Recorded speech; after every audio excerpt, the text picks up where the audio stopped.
모든 것 효심 감사. 지난 추억이 내 감사. 주 내 곁에 계시네. 향기로운 봄철의 감사. 외로운 가을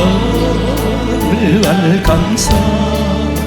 사라진 눈물도 감사. 나의 영원 평안에 응답하신 기도 감사. 거절하신 것 감사. 해처럼 높으신 감사. 모든 것 채우시네. 아픔과 기쁨도 감사. 절망 중에도 감사. 청량 못할 은혜 감사. 크신 사랑 감사해. 길가에 장미꽃 감사. 장미꽃 다시 감사. 따스한 가정 희망 주신 것 감사. 기쁨과 슬픔도 감사. 하늘 평안을 감사. 내일의 희망을 감사. 영원토록 감사해.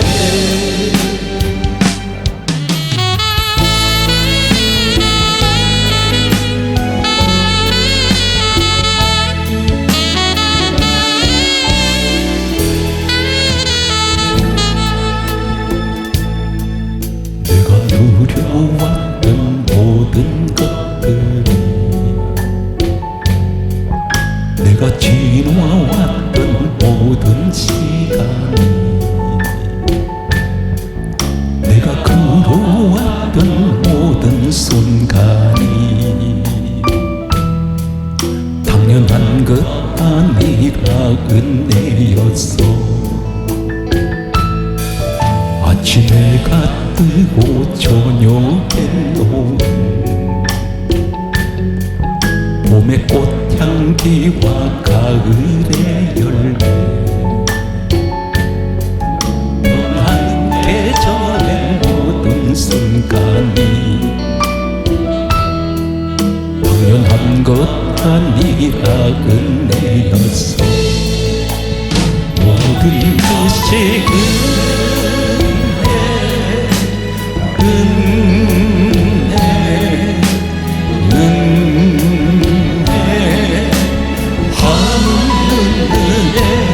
내 삶의 단연 한근 하나도 없었던 것을 모든 것이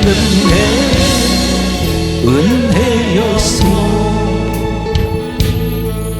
내가 이 땅에 태어나 사는 것, 어린 나의 시절과 지금까지 숨을 쉬며 살며 꿈을 꾸는 삶, 당연한 것 아니라 내가 하나님의 자녀로 살며 오늘 찬양하고 예배하는 삶, 복음을 전할 수 있는 축복이 당연한 것 아니라 은혜였어. 모든 것이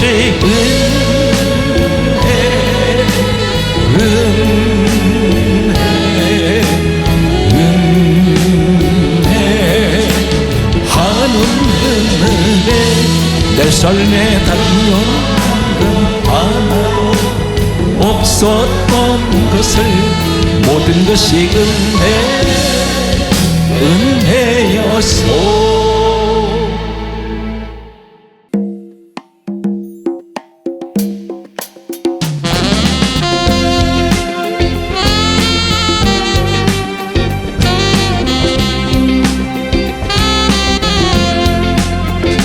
누구와 나의 목자 내게 부족 없네. 푸르른 조장 위에 나의 모두 이시네. 선한 목자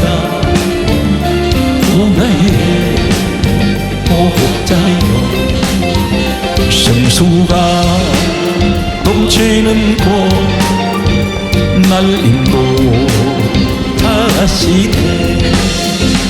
내 영혼 소생하며 자기 길 위에 의의 길 인도하니 골짜기 두려움에 목자 오 나의 목자여, 생수가 넘치는 곳 날 인도하시네. 주님 내 지팡이가 나를 주께서 원수 앞에 상으로 베푸시네. 선한 목자 오늘의 목자여, 생수가 넘치는 곳 날 인도하시네. 기름을 머리 위에 바르시네. 주님 평생의 선하심과 인자하 따르니 선한 목자 오 나의 목자여, 생수가 넘치는 곳 날 인도하시네.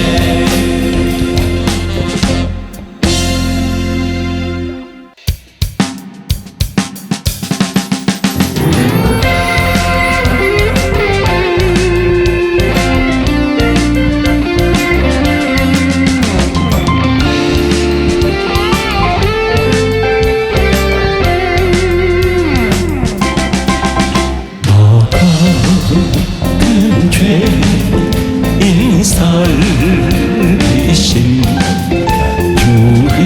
주은혜도 나와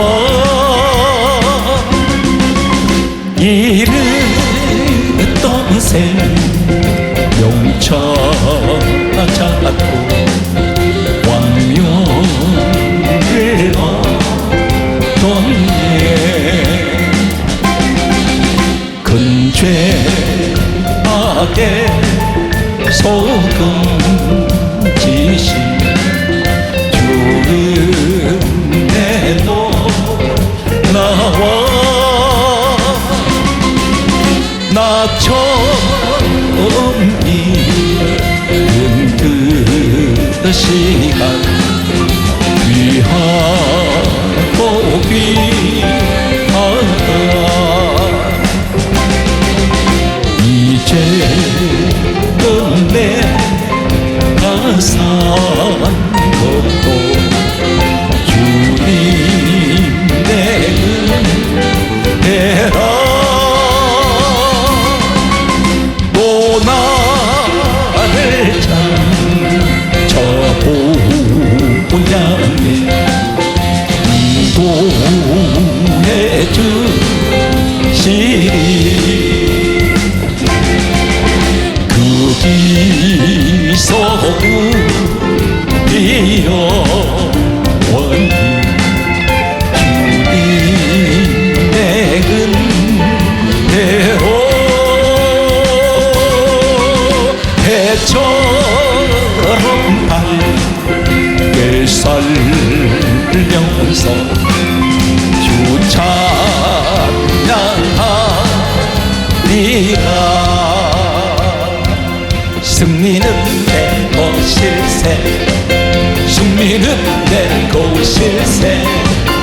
구세주의 보혈로서 승리는 내 것일세, 내 것일세. 승리만은 구세주의 보혈로서 항상 이기네. 믿음은 내 것일세, 믿음은 내 것일세. 구세주의 보혈로서 믿음은 내 것일세, 내 것일세. 믿음만 구세주의 보혈로서 항상 이기네. 능력은 내 것일세, 능력은 내 것일세. 구세주의 보혈로서 능력은 내 것일세, 내 것일세. 능력만은 구세주의 보혈로서 항상 이기네. 축복은 내 것일세, 축복은 내 것일세. 구세주의 보혈로서 축복은 내 것일세, 내 것일세. 축복만은 구세주의 보혈로서 항상 이기네.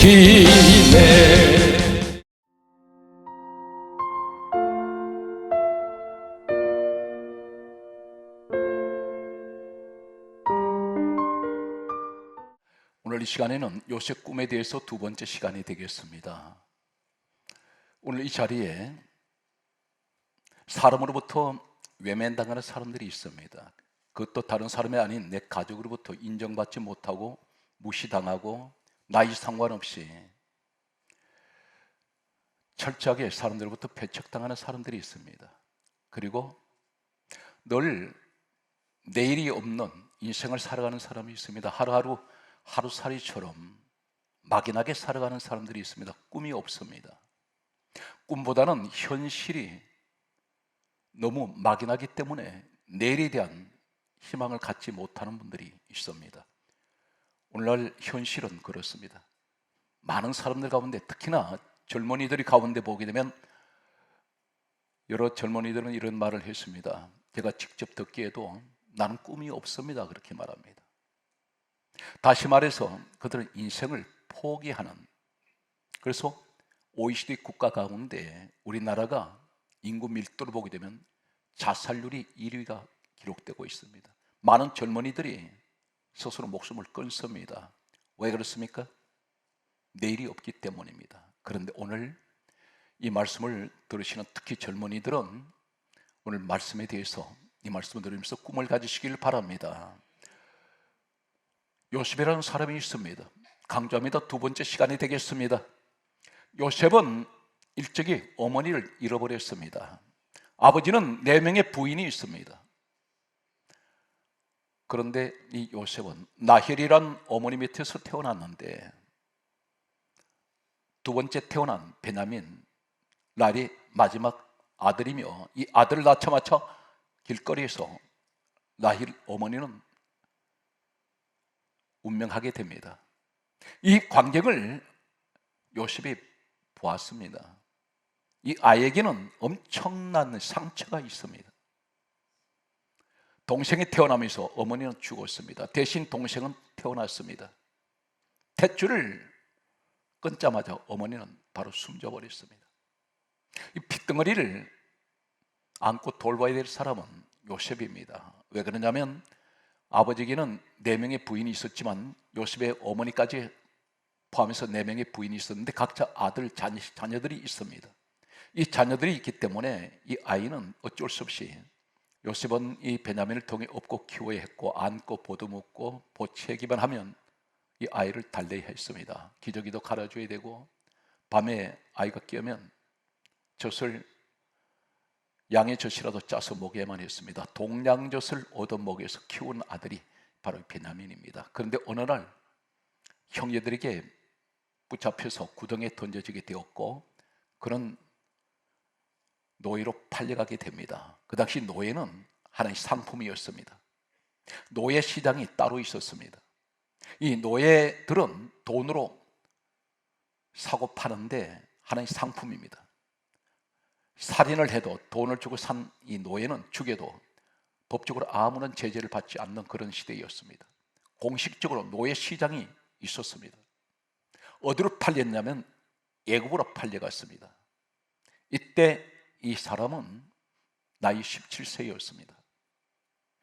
그것은 언어가 통하지 않습니다. 이 요셉은 사막에서 살던, 가나안에서 살았던 사람입니다. 어린 17세 나이로 노예로 팔려간 그는 언어도 통하지 않고 그곳의 문화도 전혀 모르고 온통 모든 것은 불안과 공포와 두려움밖에 없습니다.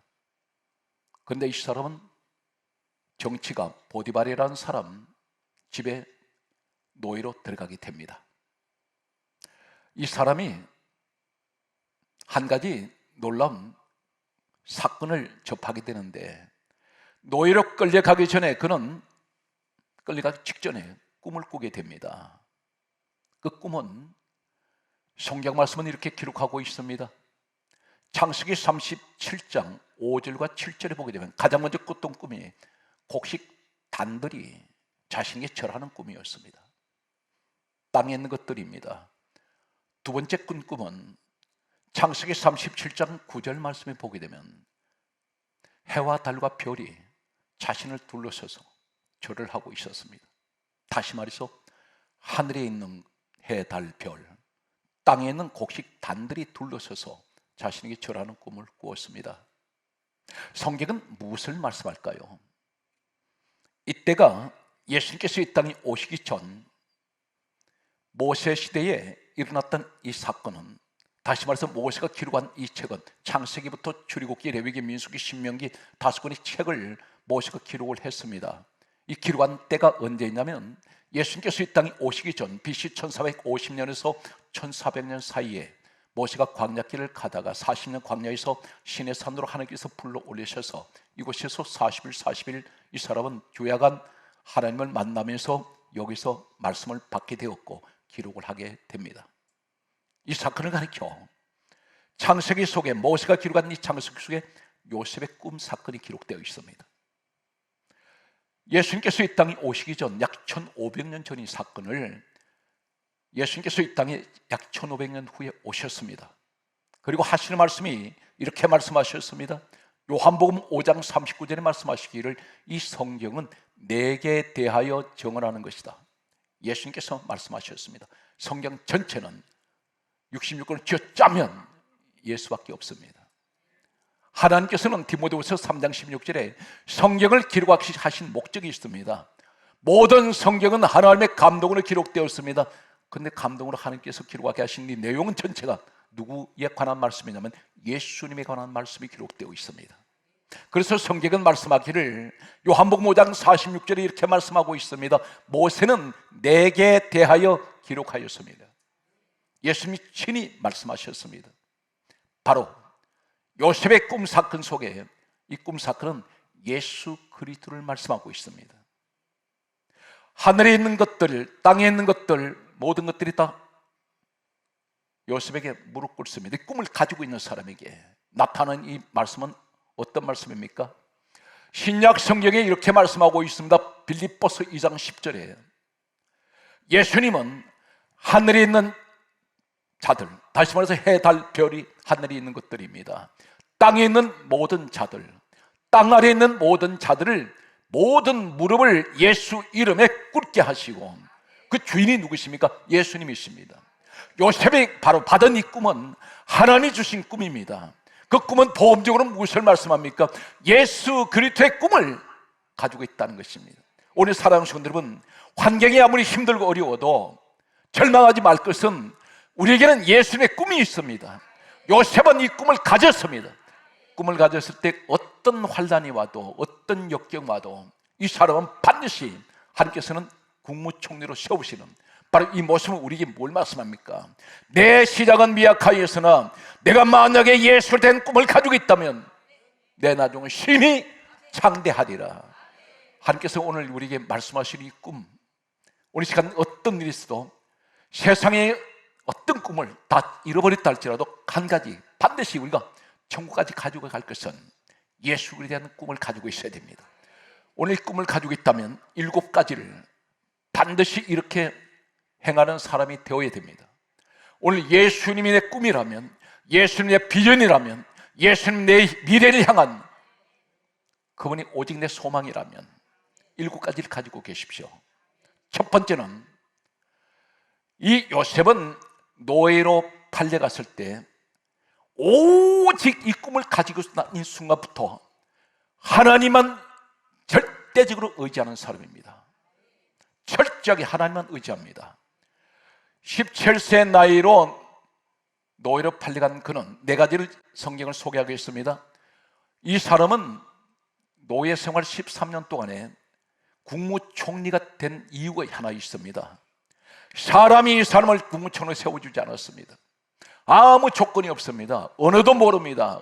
정치도 모릅니다. 경제도 모릅니다. 애굽 학문을 배운 적이 없습니다. 그런데 이 사람이 첫 번째는 오늘 예수 그리스도가 내 꿈이라면 반드시 이것을 가지셔야 됩니다. 첫 번째는 오직 하나님만 의지하는 사람은 창세기 39장 9절에 요셉이 애굽의 보디발이라는 사람 집에 들어갔을 때 안주인이 이 아내가 날마다 요셉을 동침을 하자고 유혹을 합니다. 그런데 요셉이 거절해 버립니다. 강조했습니다. 요셉은 돈으로 주고 산 노예입니다. 그렇다면 이 안주인이 모든 것을 관리하는데 이 요셉이 이 여자의 비위만 맞춰주면 노예에서 자유해질 수가 있습니다. 집으로 돌아갈 수 있습니다. 돈으로 샀기 때문에 풀어줄 수 있습니다. 그런데 이 사실을 요셉이 알고 있습니다.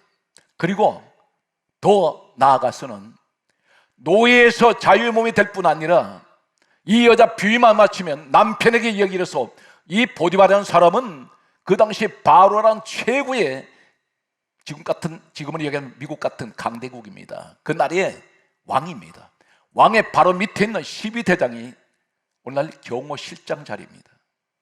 이 사람에게 남편에게 이야기를 해서 요셉의 얘기를 한다면 관직을 맡을 수가 있습니다. 출세할 수 있습니다. 편안하게 살 수 있습니다. 그런데 이 사실을 너무나 잘 알고 있는 요셉이지만 이 사람은 이렇게 말합니다. 창세기 39장 9절에 내가 어찌 하나님께 죄를 지을 수 있으랴. 이 사람은 환경 보지 않습니다. 나 비록 노예로 와서 내가 비록 죽는 한이 있어도 나는 결코 하나님 앞에 죄를 지을 수 없습니다. 철저하게 하나님만 의지합니다. 요사이 교회 다니는 사람들 보면 기회주의자들이 너무 많습니다. 자기 이권에 따라서 때로는 하나님을 배신하는 사람들이 있습니다. 바로 가룟 유다 같은 자들이 있습니다. 그런데 요셉은 특별한 사람입니다. 최악의 상황에 있으면서 노예는 그 당시에 돼지우리에 살아가는 사람과 같습니다. 이러한 환경 속에도 처절한 환경에도 끝까지 믿음을 지키는 사람이 요셉이었습니다. 이 사람은 성경 말씀은 이렇게 또한 기록한 내용을 보게 됩니다. 나중에 국무총리가 되었습니다. 그런데 이 국무총리가 되고 난 후에 형제들이 찾아와서 이 사람을 만나게 됩니다. 형제들은 대단히 두려워했습니다. 불안합니다. 왜 그러냐면 이 요셉을 팔아버린 사람들입니다. 그런데 창세기 45장 8절에 요셉이 놀라운 말을 합니다. 형제들에게 자신을 팔아버린 사람들, 은 20에 팔아버린 사람들, 그 사람들이 하는 말이, 나를 이리로 보내신 이는 당신들이 아니요 하나님이 나를 이곳을 보냈습니다. 그들을 탓하지 않습니다. 모든 것은, 내가 노예로 온 것도, 당신들이 나를 노예로 팔은 것도 하나님께서 하셨고 하나님 나를 이리로 보냈습니다. 여러분 가운데 왜 환경이 이렇게 힘들고 어렵습니까? 원망하는 사람이 있습니다. 그러나 그 같은 환경에 있어도 하나님을 찬양하는 사람이 있습니다. 함께 감사하는 사람이 있습니다. 진정한 감사는 고난 중에 감사하는 것입니다. 여러분, 제가 늘 강조하는 말씀 가운데 한 가지를 기억하십시오. 진정으로 내가 예수 안에 들어와서 나는 구원받은 사람이고 나는 죄사함을 받았고 나는 하나님 자녀가 된 이 사실을 믿는다면, 나는 천국 사람이라고 믿는다면 저주가 오지 않습니다. 갈라디아 3장 13절이 이렇게 증언합니다. 신약 성경에 예수 그리스도께서는 우리를 위하여 저주를 받았습니다. 율법의 저주에서 우리를 속량했습니다. 속량은 값을 치루었습니다. 내 죄 때문에 성경은 고린도후서 5장 14절과 15절에 예수 그리스도께서는 나를 대신하여 내 죄값을 십자가에서 치루셨습니다. 요한일서 1장 7절은 이렇게 선언합니다. 예수의 피가 우리를 모든 죄에서 깨끗하게 하셨습니다. 그렇다면 우리는 이제는 예수 그리스도 안에서 죄사함 받았습니다. 죄 때문에 오는 저주가 사라졌습니다. 2000년 전에 예수님께서 이미 십자가에서 죽으심으로 우리에게는 이 축복이 주어져 있습니다. 이 사실 믿고 있습니까? 그렇다면 히브리서 9장 12절에 뭐라고 말씀합니까? 예수의 피로 우리는 영원히 죄에서 속죄가 되었습니다. 그런데 왜 고난이 옵니까? 요셉의 꿈을 가졌는데, 복음적으로 예수에 대한, 그리스도에 대한 꿈을 내 가지고 있는데 이 고난은 저주가 아니었습니다. 중무총리가 되는 축복의 통로였습니다. 이 길을 가야 국무총리가 될 수 있습니다. 내가 오늘 고난의 길을 걸어간 사랑하는 성도 여러분, 야고보서 1장 2절을 기억하십니까? 형제들아, 너희를 시험 말이고 오는 여러 가지 시험을 만나거든 온전히 기쁘게 여기라. 이는 너희를 온전하고 구비하여 조금도 부족함이 없게 해주시기 위해서 인내를 온전히 이루라 있습니다. 요셉의 인내는 13년이었습니다. 성경 말씀은 계속해서 이렇게 강조하고 있습니다. 창세기 45장 8절에 나를 이리로 보내는 당신들이 아니요 우리 하나님께서 나를 보내셨습니다. 내가 종으로 팔린 것도 하나님 뜻이겠습니다. 이 사실을 그는 알고 있습니다. 그러면서 창세기 45장 9절에 뭐라고 말씀합니까? 하나님께서는 나를 애굽 전국에 주로 세우신 것도 하나님이십니다. 이 사람은 고난 가운데서도 하나님이 나를 고난 가운데 허용하셨고, 그리고 내가 국무총리 된 것도, 높아진 것도, 높여주신 것도 하나님이 하셨습니다. 이 사람은 어느 여건에서도 모든 것은 오직 하나님만 인정하는 사람입니다. 이 사람은 이렇게 또 말합니다. 창세기 50장 20절에 하는 말이, 당신들은 나를 헤아려 하였으나 하나님이 나를 선으로 행하셨나이다. 선은 복입니다. 당신들은 나를 죽이려 했으나 하나님께서는 화가 변하여 복되게 하셨습니다. 이 사람은 항상 하나님 밖에는 모릅니다. 사랑하는 성도 여러분, 이 시간에 그분이 바로 누구십니까? 빌립보서 2장 6절에 근본 하나님 본체 되시는 우리 예수님이라는 사실을 믿습니까? 오늘 여러분 항상 힘들고 어려울 때 예수님만 의지하는 오늘 축복받은 이 시대 천국 사람 되시기를 주의 이름으로 축복합니다. 할렐루야. 하나님에 대한 꿈을 가진 사람들, 해와 달과 별이 하늘에 있는 것들이나 땅에 있는 모든 것들이 오늘 요셉에게 절하는 꿈을 가진 자는 복음적으로 강조합니다. 성경 말씀은 빌립보서 2장 10절에 말씀하신 길을 하늘에 있는 자들이나 땅에 있는 자들이나 땅 안에 있는 모든 자들의 모든 무릎을 예수님의 꿇게 하시는, 이것이 바로 복음입니다. 주여 내게는 예수님의 꿈이 있습니다. 주님이 나에게 주시는 오늘 예수에 대한 이 꿈을 내가 가진 나는 첫 번째 나는 오로지 어떤 일이 있어도 하나님만 의지합니다. 예수님만 바라봅니다. 그래서 히브리서 12장 2절에 믿음의 주여 온전하게 하시는 예수를 바라보라 말합니다. 오늘 몸이 아프십니까? 경제적으로 어렵습니까? 사람 때문에 환난을 당하십니까? 억울한 일을 당하고 있습니까? 무엇이 실패했습니까? 그럴지라도 우리에게는 예수에 대한 소망을 가져야 됩니다. 그분은 나의 생명이 되시고 천국의 주인이라는 사실을 믿으시기 바랍니다. 두 번째는 요셉은 어떤 사람입니까? 성령의 사람이었습니다. 성령님만 의지하고 있습니다. 성령의 능력은 이 고난을 이길 수가 있습니다. 성경 말씀을 보게 되면 이렇게 기록하고 있습니다. 창세기 41장 38절에 사람들이 이렇게 말합니다. 저 사람에게는 하나님의 영이 감동된 사람, 이 영이란 말은 루아흐입니다.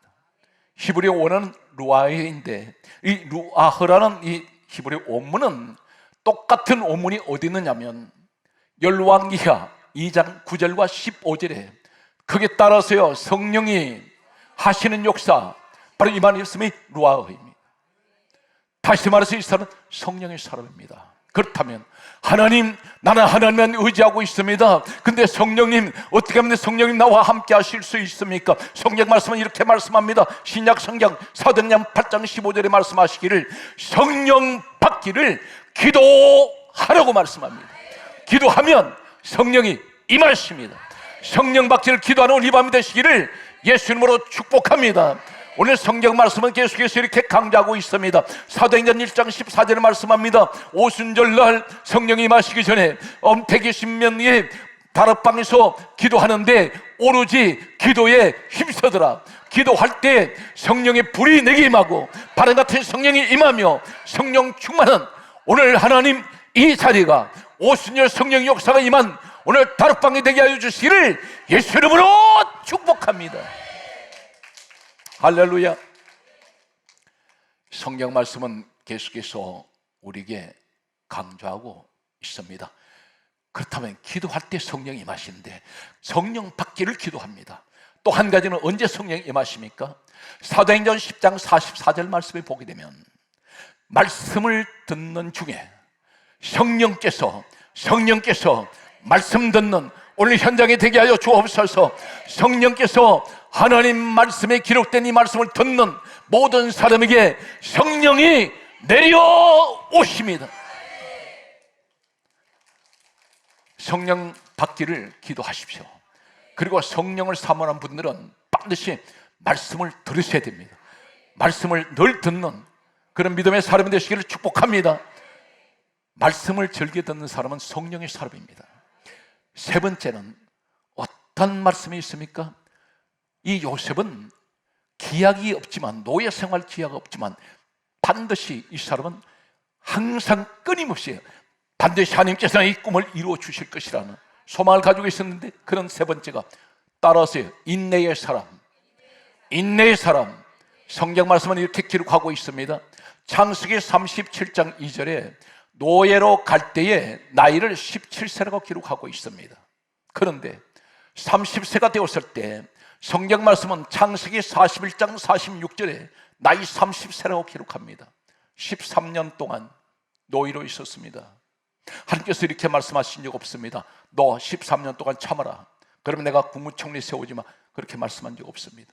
기약이 없습니다. 오늘 이 자리에 계속해서 내가 꿈을 가지고 있습니다. 날마다 예수 그리스도를 위해서 나는 늘 사모하는 마음으로 예배를 드리고 있습니다. 오늘도 예수 그리스도를 말씀을 듣고 있습니다. 그런데 중요한 것은 언제 이 고난이 끝이 날까? 반드시 끝이 날 때가 있습니다. 때와 기한은 아버지 고난에 있다고 성경은 사도행전 1장 4절에서 6절에 말씀하고 있습니다. 오늘 요셉은 인내했습니다. 13년 인내했더니 결국은 그 고난을 통해서 국무총리가 됩니다. 오늘 여러분에게 이 영광의 자리가 여러분에게 주어질 줄로 저는 확신합니다. 네 번째가, 그는 어떤 역경이 있고 고난이 있어도 꿈을 가지는 순간부터 노예로 팔려간 그는 50장의 창세기 마지막 장입니다. 그가 운명할 때까지 성경은 어디를 찾아와도 원망하거나 불평한 기록이 없습니다. 여러분, 예수님에 대한 꿈을 가지고 있다면 환경이 어떤 환경이라도 원망하지 마세요. 불평하지 마세요. 이 사람은 철저하게, 성경은 아무리 눈을 씻고 봐도 요셉은 원망한 적이 없습니다. 불평한 적도 없습니다. 이 사람은 다섯 번째가 어떠한 사람이었습니까? 이 사람은 용서의 사람입니다. 사람 손들은 이 자리에 지금까지 내게 상처를 주었거나 어떠한 내게 손해를 나에게 가져다 준 사람이 할지라도 그 사람에 대해서 용서하시기 바랍니다. 요셉은 용서의 사람입니다. 성경 말씀을 보게 되면 이렇게 기록하고 있습니다. 창세기 50장 20절과 21절의 말씀을 보게 되면 형제들이 와서 용서를 구합니다. 잘못했다고 말합니다. 그때에 요셉은 이 사람들 죽일 수가 있습니다. 국무총리는 막강한 권력을 가지고 있습니다. 그런데 하는 말이 이렇게 말합니다. 당신들은 나를 헤아려 하였으나 하나님은 이것을 선으로 갚으사 51절에 이렇게 말씀합니다. 당신들은 두려워하지 마소서. 내가 당신들과 당신의 자녀들을 기르리이다. 내가 책임지겠다는 것입니다. 그러면서 간곡한 말로 위로하였더라 기록하고 있습니다. 간곡한 말로 위로했습니다. 오히려 주게 될 사람을 자기가 책임지고 그 자식들까지 돌봐주겠다고 말합니다. 이 마음은 누구의 마음입니까? 예수님의 마음입니다. 예수님께서 십자가에 죽으시고 부활하셨습니다. 마지막 떠나실 때 뭐라고 말씀한지 아십니까? 사도행전 1장 8절에 33세로 떠나실 때 마지막 남기신 말씀이 오직 성령이 너희에게 임하시면 너희가 권능받고 예루살렘, 온 유대, 사마리아 땅끝까지 이르러 내 증인되라. 여기 가장 먼저 어디 가라고 하는지 아십니까? 예루살렘으로 가라. 그곳이 어디입니까? 원수들이 있는 자리입니다. 예수님 십자가에 못 박은 자들입니다. 이곳부터 먼저 가라고 말씀합니다. 사랑하는 성도 여러분, 예수님께서 이렇게 말씀하셨습니다. 너희가 예물을 제단에 드리려다가 형제에게 원망 들을 만한 일이 생각나거든 예물을 두고 먼저 가서 형제와 화목하게 하고 와서 예물을 드리라. 그래야 받으시겠다는 것입니다. 사랑하는 성도 여러분, 하나님과 내 관계가 풀어졌다면 이웃 관계 푸십시오. 이것이 십자가 사랑입니다. 십자가는 내가 인통하면 신통하고 그러면 만사가 형통할 수 있습니다. 하는 관계를 우리 하나님께서 풀어주셨습니다. 누구로? 예수로 말미암아. 그런데 사람 관계는 내가 풀어야 됩니다. 오늘 성경 말씀은 이렇게 강조하고 있습니다. 여섯 번째는 우리에게 무엇을 말씀합니까? 이 사람은 노예 신분입니다. 우리 가운데 내가 누구를 위로하겠습니까? 내 신세가 말이 아닌데 누구 붙들고 기도 한마디 해주기도 때로는 내 자신 볼 때 미안할 때가 있습니다. 나는 아무것도 축복받은 것도 없는데 남한테 축복을 빌어줄 수가 없습니다. 그런데 그것은 오해입니다. 당신에게 누가 있습니까? 예수라는 꿈이 있습니다. 성경 말씀을 보게 되면 이 사람이 모함을 쓰고 감옥에 들어왔습니다. 감옥에 들어왔는데 이때 두 관원장이 감옥으로 오게 됩니다. 이 관원장이란 말은 애굽의 장관들입니다. 이 사람들은 애굽 본토 사람들입니다. 이 장관들은 잠시 전까지 권력을 가지고 있는 사람들입니다. 그들에게는 주변에 권력자들이 많습니다. 친구도 있을 것입니다. 많은 권력에 절비한 사람들이 이 사람들 구명운동 하려고 할 수 있습니다. 감옥에서 나오게 만들려고. 그런데 요셉은 종신형입니다. 아무도 이 사람을 기억하는 사람 없고 노예로 팔려온 그가 보디발 아내가 고발을 해서 감옥에 집어넣었습니다. 억울한 일을 당하고 있습니다. 그런데 성경 말씀은 이렇게 기록하고 있습니다. 창세기 40장 7절에 보게 되면 감옥에서 두 관원장이 꿈을 꾸는데 근심을 하고 있었습니다. 요셉이 그들에게 찾아가서 이렇게 말합니다. 어찌하여 얼굴에 근심빛이 있습니까? 지금 누가 누구를 위로합니까? 요셉이 위로를 받아야 됩니다. 그런데 가장 힘이 없는 자, 가장 낮은 자가, 천한 자가 그래도 세상 권력 가지고 있는 그들에게 찾아가서 어떻게 해서 근심하십니까? 오히려 위로하고 있습니다. 사랑하는 성도 여러분, 이 모습이 여러분 모습 되시기 바랍니다. 내 환경 돌아보지 말고 어려움을 당하는 사람이 있으면 그들을 위로해 주십시오. 이 사람은 일곱 번째가 대단히 겸손하고 온유한 사람입니다. 왜 그러냐면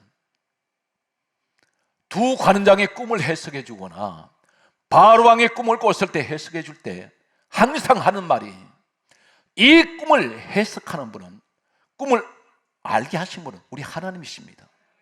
자신을 드러내지 않습니다. 이 사람은 대단히 겸손한 사람이고 다툴 줄 모릅니다. 온유한 사람입니다. 이 성품을, 신의 성품을 누가 가지고 있는지 아십니까? 요셉이 가지고 있습니다. 마태복음 11장 29절에 예수님이 이렇게 말씀하셨습니다.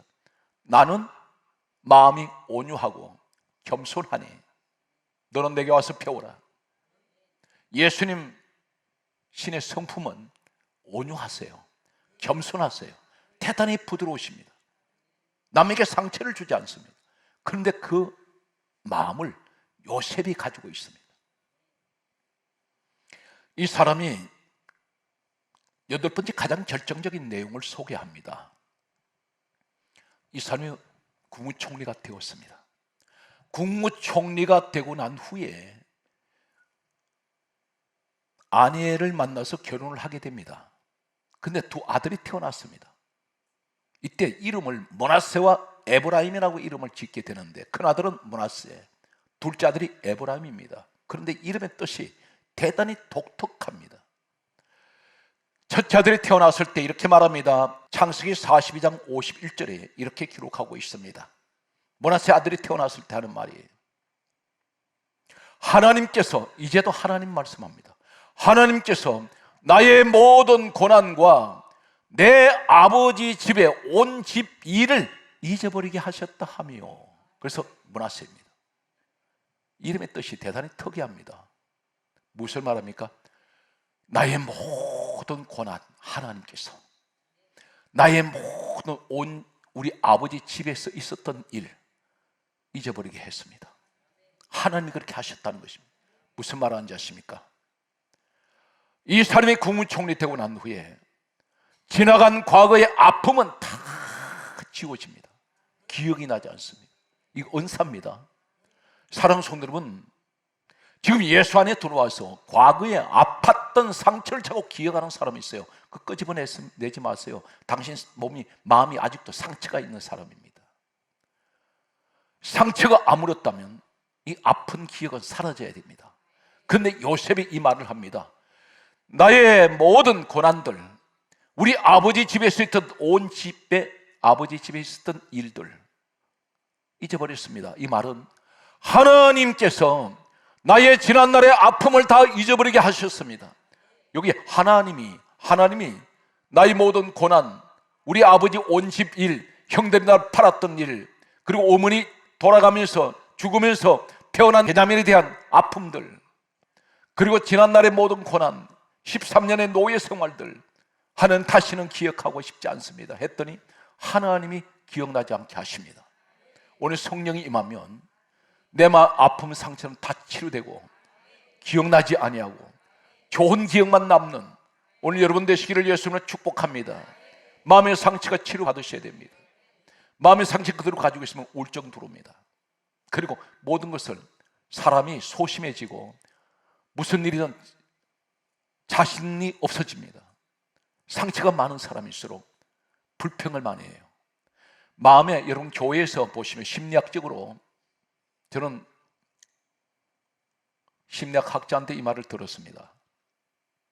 자신들이 연구하는 심리학적으로 분석을 하면 교회에 다니는 사람들 가운데 유난히 불평이 많은 사람들이 있다고 합니다.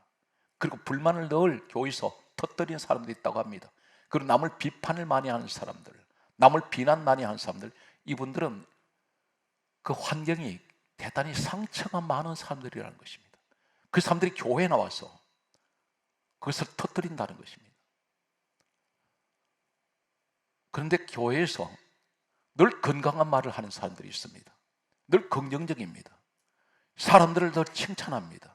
격려합니다. 이 사람들은 마음이 상처가 없는 사람이라는 것입니다. 이 사람들은 성령님은 늘 소망을 주세요. 성령님은 생명의 성령입니다.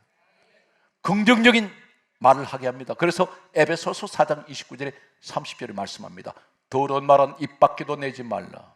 오직 덕을 세우는 선한 말을 하여 듣는 자들에게 은혜를 끼치게 하라. 성령을 근심하게 하지 말라. 사랑하는 성도 여러분, 더러운 말을 하면 성령이 근심하십니다. 성령 기뻐하지 않습니다. 오늘 성령님이 함께 하시는 여러분 되시기를 축복합니다. 둘째 아들이 태어났을 때 성경 말씀은 이렇게 기록하고 있습니다. 창세기 42장 52절에 에브라임, 이 에브라임의 뜻이 어떤 뜻입니까?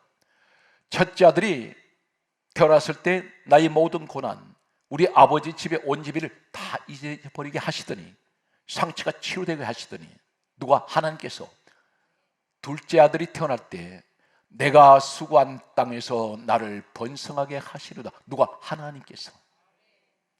여러분, 지나간 상처가 잊혀져야 기억이 나지 말아야 됩니다. 그래야 하나님께서 수고한 땅에서 번성하게 하십니다. 이 사실 믿습니까? 우리는 말씀을 통해서 오늘 요셉의 꿈을 가진 순간 이 7가지, 하나님 나도 이러한 사람 되기를 원합니다. 그래 할 때 하나님께서 예고 없이 자격 없는 요셉을 국무총리가 되게 합니다. 오늘 하나님께서 우리를, 아무 자격이 없는 나를 하나님께서 모든 사람 가운데 높이 세우시고 그분이 영광을 받으시는 오늘 이 시대에 요셉 같은 사람이 있습니다. 오늘 여러분 되시기를 예수님을 축복합니다. 따르세요. 하나님만 의지하자. 거기에 따르세요. 아무리 어려운 일이 있어도 하나님만 의지하자. 따르세요. 성령의 사람이 되자. 인내의 사람이 되자. 원망 불평하지 말자. 용서하는 사람이 되자. 위로의 사람이 되자. 믿습니까? 따라서요. 겸손하고 온유한 사람이 되자. 8번째가 하나님께서 나의 상처를 다 기억나지 않게 해주셔서 이제 하나님께서 나를 요셉을 국무총리로 세우시듯이 모든 사람들 가운데 하나님 나를 더 높이 세우시는, 오직 하나님 영광을 나타내시는 하나님, 이러한 가문이 우리 가정이 되게 하여 주옵소서. 오늘 또 항상 주님을 향한 꿈을 가지시는 여러분에게 요셉의 축복이 함께 하시기를 주 예수 이름으로 축복합니다.